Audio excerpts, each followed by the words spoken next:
Dios les bendiga, amados hermanos, que el Cristo de la gloria bendiga vuestras almas. Les habla su hermano José Ramírez. Hoy, queridos hermanos, yo quiero hablar acerca de la entrada triunfal de Jesús en la ciudad de Jerusalén. Jesús muchas veces él había entrado y salido de Jerusalén porque en la ciudad de Jerusalén estaba el templo de los judíos.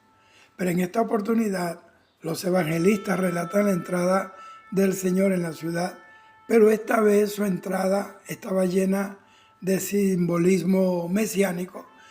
Era un anuncio divino y a la vez un cumplimiento profético de que Jesús entraría en los últimos días para reclamar su lugar como rey de la nación judía. Esta escena es, como les dije, un simbolismo mesiánico. Pero veamos la entrada de Cristo a Jerusalén en detalle, tal como Él lo vivió. La entrada triunfal de Jesús montando en un pollino no fue un espectáculo popular, fue el cumplimiento de una profecía dada en el Antiguo Testamento, específicamente al profeta Zacarías, y eso está en Zacarías 9:9, que dice: alégrate mucho, hija de Sión, da voces de júbilo, hija de Jerusalén, y aquí tu rey vendrá a ti, justo y salvador, humilde, y cabalgando sobre un asno, sobre un pollino, hijo de asna. En dos ciudades, Betfagé y Betania, el ambiente era expectante debido a la fiesta de la Pascua, que estaba muy próxima a celebrarse en Jerusalén, pero específicamente en la ciudad de Betfagé, lugar donde estaba el pollino atado, el milagro de la resurrección de Lázaro días antes de la Pascua estaba circulando de boca en boca en todas las calles. Esa era la noticia del día, era el tema del día. Se decía en la calle: ese hijo del carpintero resucitó a Lázaro después de 4 días de muerto. Nosotros lo vimos, nosotros estábamos allí, somos testigos de eso porque estábamos allí cuando él entró y vimos cuando él le dijo a Lázaro: Lázaro, sal fuera. Y lo vimos resucitar, vimos cuando salió de la tumba. Jesús, amados hermanos, es el Mesías prometido a toda la nación de Israel. Es también el Verbo encarnado, es también el que murió y resucitó al tercer día de entre los muertos.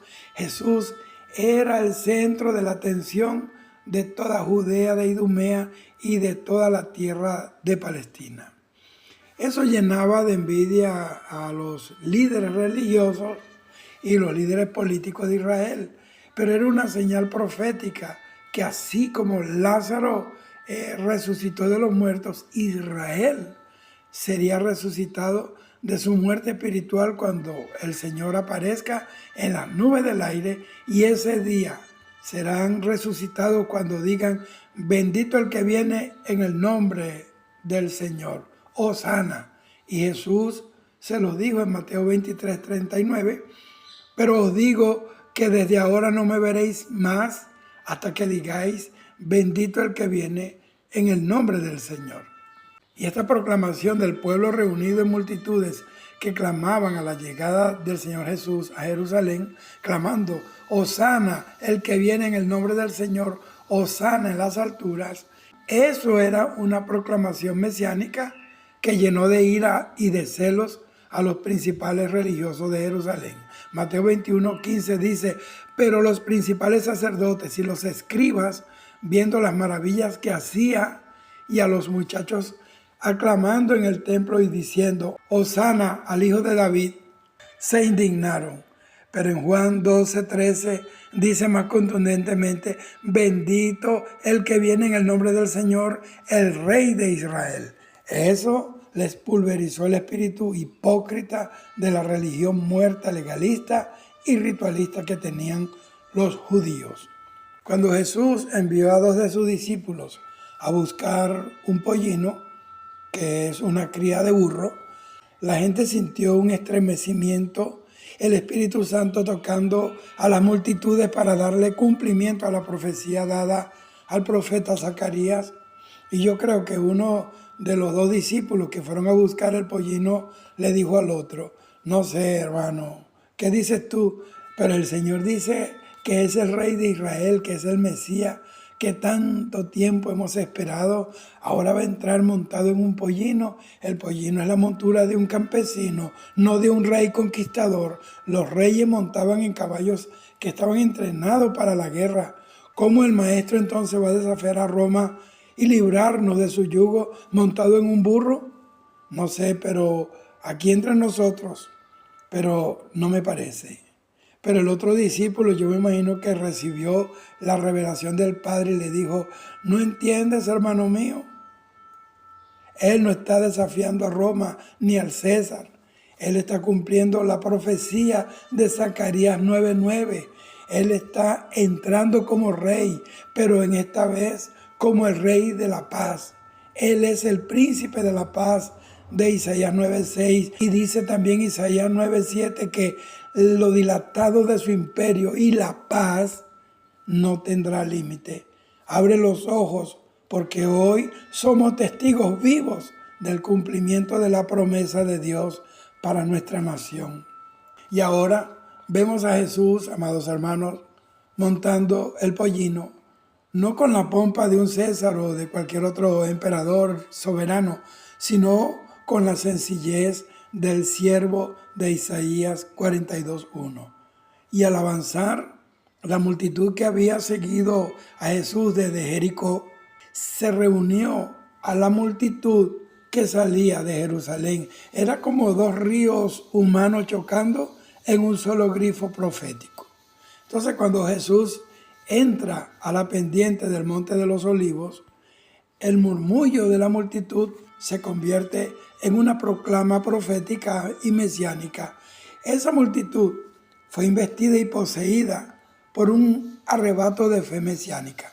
Comenzó a despojarse de sus mantos y a tenderlos sobre el camino por donde pasaría Jesús en el pollino. Esto es una señal para que nosotros entendamos lo que logra la humildad. No es necesario un show, un circo, una payasada espectacular para tocar los corazones de la gente. El Espíritu Santo no necesita eso. El Espíritu Santo es el que despierta y hace que la gente responda a la llegada de Jesús a sus vidas.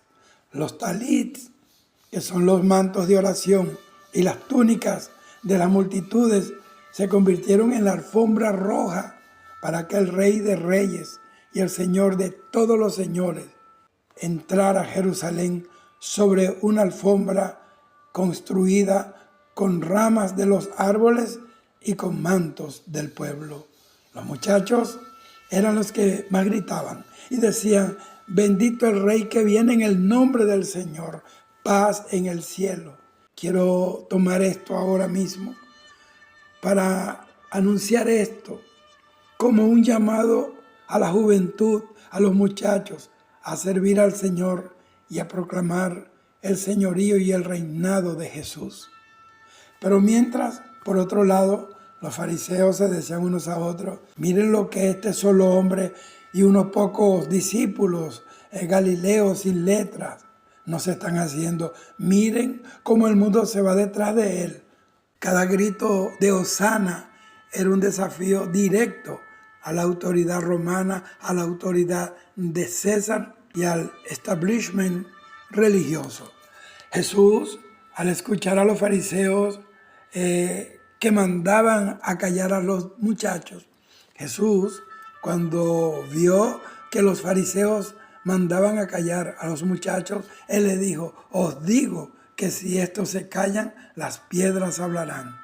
¿Y saben qué, hermanos?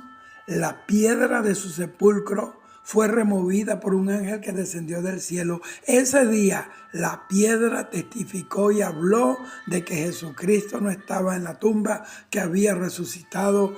Él está vivo. Gloria a Dios para siempre.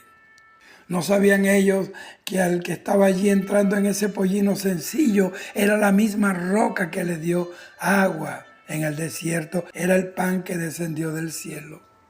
Este era un momento culminante, hermanos queridos, de su ministerio público mesiánico. No era una visita protocolar, era una proclamación. Era la entrada del Rey prometido al pueblo de Israel. Pero el ambiente festivo cambió abruptamente porque al momento de la entrada de Jesús a la ciudad de Jerusalén, los gritos de Hosana se silenciaron ante la tristeza que ese pueblo vio en el rostro de Jesús, porque Jesús estaba compungido en su espíritu y les dijo: oh, si también tú conocieses a lo menos en este día lo que es para tu paz, mas ahora está encubierto a tus ojos. Recuerden que la palabra de Dios dice que Dios puso un velo a Israel, los cegó para que nosotros, los gentiles, pudiéramos entrar en el plan de salvación del Señor. En ese momento la tristeza del Señor se hizo más evidente porque lloró por la ciudad, lloró por el templo que pronto sería destruido, lloró por la ceguera de su pueblo, que lo proclamaba como un libertador político sin entender que su reino no era de este mundo. Estaban proclamando a un rey, pero a la vez estaban rechazando al Redentor, al dador de la vida. Entonces la gente decía en voz baja: ¿qué le estará pasando? ¿Por qué está llorando en este día de su gloria? ¿No entiende que lo estamos recibiendo bien? Debería estar contento. El Mesías, el Rey de Israel, había entrado a su capital. La multitud lo había recibido como un conquistador, pero él había entrado en la ciudad como el sacrificio de esa Pascua. Su trono en pocos días sería una cruz de madera, una cruz de dolor, y su corona sería una corona de espinas. Ellos no sabían eso. La procesión continuó cruzando el puente de Ofel, eso es profético, y entró por las puertas. Toda la ciudad estaba conmovida. Claro, porque Jesús estaba entrando, la gloria de Dios se estaba moviendo de esa manera tan sencilla. El silencio se rompió con una sola pregunta: ¿quién es este? Esa era la pregunta. Estaban proclamando un rey, pero no lo conocían. Alguien respondió: este es Jesús, el profeta, el que viene de Nazaret de Galilea. El rey había llegado a su tierra, había llegado a su pueblo, había llegado para confirmar la promesa mesiánica dada al pueblo de Israel. La cuenta regresiva hacia el Calvario había llegado. Ya no había nada que hacer. Pronto el Señor se tomaría la copa de la amargura por todos nosotros. Pero el ambiente cambió drásticamente porque 5 días después, el mismo pueblo que había clamado Hosana el domingo de Ramos, gritaba ahora: crucifícale, el Viernes Santo. Entonces hubo unos factores, unos eventos y las influencias, tanto satánicas como religiosas, que empujaron a la multitud a ese cambio radical en tan solo 5 días. Vayamos a eso. Primero tenemos que ver la volatilidad de la multitud que cambió de Hosana a crucifícale. El cambio de opinión no fue aleatorio, no fue al azar, claro que no, sino que fue el resultado de una manipulación estratégica, la decepción política y el miedo religioso. Y todo esto era influenciado por el mismísimo Satanás. La principal razón para el cambio de ánimo en la multitud fue la interpretación errónea del mesianismo de Jesús. El domingo, el rey político. Cuando Jesús entró en el pollino, la gente común lo interpretó como el cumplimiento de la profecía de Zacarías 9:9, esperando que él fuera el Mesías rey que usaría su poder para expulsar a los romanos y restaurar el trono de David. Y clamaron Hosana, que significa Dios, sálvanos ya, porque ellos esperaban una salvación político-militar, algo así como que Jesús llegara a Jerusalén como un Rambo. Los días martes y miércoles, el Señor Jesús, en vez de armar un ejército, él usó su poder para limpiar el templo, azotó y echó fuera a los mercaderes del templo, para enseñar parábolas desafiantes y confrontar a los líderes religiosos que habían puesto cargas inllevables al pueblo. Pero para la multitud, con hambre de guerra y de libertad, el Señor Jesús no estaba cumpliendo con el papel esperado que se supone que cumpliría el Mesías Rey. Pasaron entonces jueves y viernes y llegó la captura de Jesús. Cuando Jesús fue arrestado sin poner resistencia, manso, humilde, sencillo, en Getsemaní, y se sometió, óigame bien, voluntariamente a las autoridades judías y romanas, la multitud percibió una derrota total. Un Mesías que se dejó encadenar, que se dejó llevar por el enemigo de la nación, no es el libertador que ellos esperaban y que habían aclamado 5 días antes. Y es cuando entra en escena la manipulación estratégica de los líderes religiosos, los sumos sacerdotes y los ancianos de Israel. Ellos jugaron un papel activo y malicioso en el cambio de opinión de la multitud. Los sacerdotes, ellos tenían mucho poder delante del pueblo judío y la multitud en la entrada triunfal era en gran parte de Galilea, que eran seguidores de Jesús, que vinieron con él a la fiesta de la Pascua. La multitud reunida frente a Pilato era en gran parte de Jerusalén y eran seguidores de los sacerdotes. La malicia de los sumos sacerdotes y los ancianos es denunciada al narrar los evangelios, que ellos sobornaron y persuadieron a la multitud que estaba reunida frente al pretorio para que pidieran la libertad de Barrabás y la muerte de Jesús. Cuando Pilato les ofreció la opción entre Jesús y Barrabás, ellos debían escoger. Barrabás era un terrorista. Los líderes religiosos inclinaron la balanza por Barrabás, quien representaba el tipo de acción militar que la multitud deseaba. Pero no sabían ellos que la conquista de todos los siglos, la victoria más grande que se puede dar en un campo de guerra, la conquistó el Señor en silencio, manso y humilde, como un cordero que fue llevado al matadero, el Cordero de Dios que quita el pecado del mundo. La presencia de Pilato, el gobernador romano, y la guardia romana añadía una nube de miedo que disuadía cualquier apoyo a Jesús. La gente se retractaron, aunque quisieron levantar la mano en favor de Jesús, no lo hicieron porque estaba Pilato y estaba la guardia. Prefirieron guardar silencio cobarde por preservar una vida. Por eso la Biblia dice que los que pierdan su vida por causa del nombre de Jesús la habrán ganado, pero el que la gane la habrá perdido. Apoyar a un rey que ya estaba condenado por traición, eso fue lo que le imputaron los judíos, era un peligro a la propia vida. Para cuando Jesús estaba ante Pilato, él no era el héroe del pueblo, sino un criminal condenado por la autoridad romana. Es entonces cuando se oye la sentencia de muerte, el grito de crucifícale, el grito de crucifícale, no era solo una declaración del odio del pueblo hacia Jesús, sino también una muestra de lealtad a Roma por parte de aquellos que se asustaron cuando vieron la guardia. La presión social y el miedo a la crucifixión eran enormes, porque la crucifixión era la muerte más ignominiosa, vergonzosa, afrentosa y tormentosa que el Imperio Romano podía aplicarle a un criminal.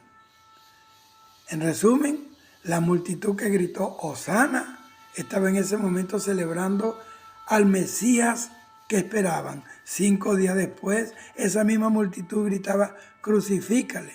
Esa multitud estaba compuesta por los decepcionados por su pasividad, porque decían cómo se dejó arrestar, cómo no hizo nada, y por los manipulados y pagados por los líderes religiosos y también por aquellos que se dejaron llevar por el fervor negativo y el miedo a la represalia romana, que generalmente, como les dije, era muerte por crucifixión. Todo esto, queridos hermanos, me hace entender el Espíritu Santo mientras estoy hablando esto, que toda conquista espiritual en Dios se logra con un espíritu de humildad y lealtad a Dios, sin dejar que la ínfula de grandeza nos capture, porque toda victoria y toda honra en la batalla le pertenecen a Dios. Él no comparte su gloria con nadie. Y además la Biblia dice que Él honra al manso y al humilde de corazón. Y que la misma gente que hoy te levanta en sus ánimos, mañana puede ser la misma gente que te crucifiquen, que te persigan y que fomenten el odio contra tu vida y contra tu ministerio. Pero Jesús es el Rey glorioso que vino al mundo, conquistó la muerte, venció a Satanás y al infierno.